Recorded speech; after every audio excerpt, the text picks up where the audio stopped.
Hello everyone, this is science based classes और 9th class के हम लोग चैप्टर पढ़ रहे थे मैटर इन आवर सराउंडिंग्स। और उसका कुछ पार्ट हम पहले वीडियो अपलोड कर चुके हैं, जिसमें कि लास्ट वाला टॉपिक था हमारा effect of the temperature on the state of matter.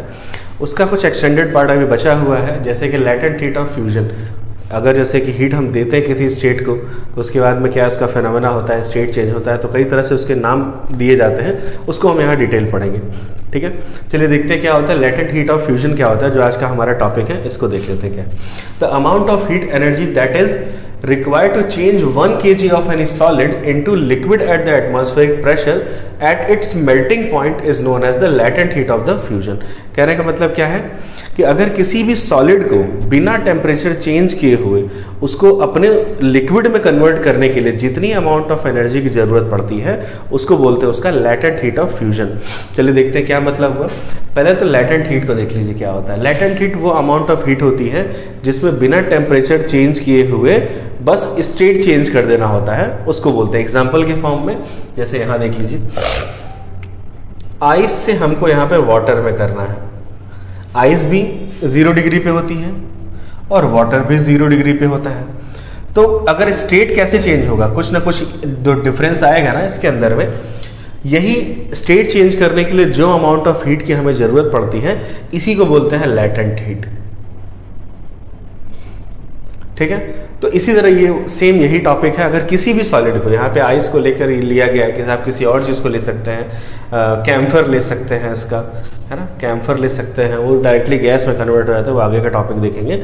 लेकिन अगर किसी भी सॉलिड को उसके गैस में लिक्विड में कन्वर्ट करना है, तो 1 kg सॉलिड को जितना अमाउंट ऑफ हीट लगेगा उसी टेम्परेचर पर, उसके मेल्टिंग पॉइंट पे, यानी कि उसी टेम्परेचर पर, उसके मेल्टिंग पॉइंट वाले टेम्परेचर पर जितना उसको हीट लगेगा, उसी को बोलते हैं उसका latent heat of fusion.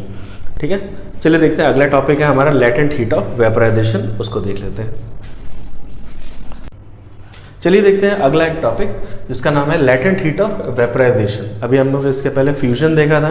Fusion का मतलब ही होता है मेल्टिंग, है ना, एक तरह का, वो भी एक अलग एक उसका नाम दिया गया है। उसी तरह एक अगला टॉपिक है हमारा वेपराइजेशन। वेपराइजेशन में क्या होता है, कोई भी लिक्विड जो होता है गैसियस फॉर्म में बदलता है। लेकिन ये भी कभी आपने नोटिस किया होगा कि जैसे कि हमारा वाटर है, वाटर भी 100 डिग्री सेल्सियस पे होता है जब बॉईल कर लेता है, और वेपर फॉर्म में जब आता है तो उसका वेपर भी 100 डिग्री सेल्सियस में होता है।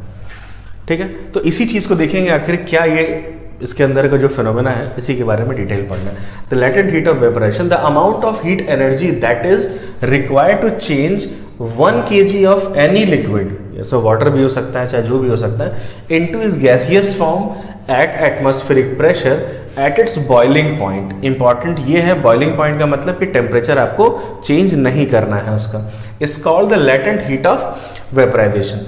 ठीक है, ये सेम वही वाली बात है। 1 किलो का कोई भी लिक्विड लेना है, एग्जाम्पल के फॉर्म में वाटर हमने 1 किलो ले लिया, उसको इतनी हीट दी कि 100 डिग्री सेल्सियस का वाटर है, 100 डिग्री सेल्सियस पे वो वेपर फॉर्म में बदल जा रहा है। तो ये स्टेट चेंज करने के लिए जितनी एनर्जी हम दे रहे हैं, उसी को क्या बोलते हैं, लैटेंट हीट ऑफ वेपराइजेशन।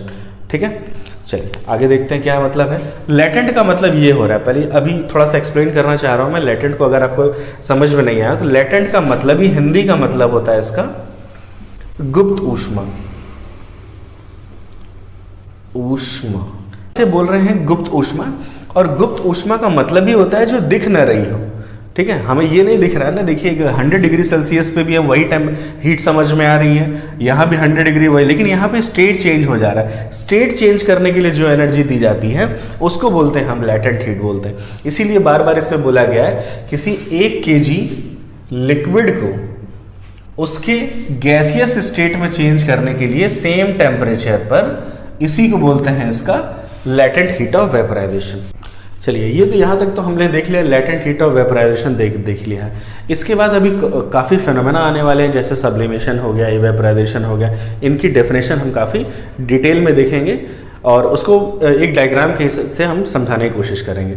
ठीक है, अभी इस वीडियो को आप बहुत ध्यान से देखिए और जितने प्रीवियस वीडियो उनको बहुत ध्यान से देखिए, और वीडियो देखते समय हमेशा पेन और कॉपी का इस्तेमाल करिए, और पॉज कर करके जो इंपॉर्टेंट टर्म्स आपको न समझ में आए, जैसे लैटेंट हीट नहीं समझ में आ रही है, इसको आप नोट कर लीजिए। नहीं समझ में आता कमेंट में आप करके बता सकते हैं इसको, ठीक है। तो ये इंपॉर्टेंट टॉपिक्स को, जैसे एटमॉस्फेरिक प्रेशर है, ये नहीं समझ में आता तो इसको, ये सब नोट करके आप इसकी डेफिनेशन को आप सर्च कर सकते हैं या फिर दोबारा हमसे कमेंट करके पूछ सकते हैं, ठीक है। चलिए मिलते हैं अगले वीडियो में।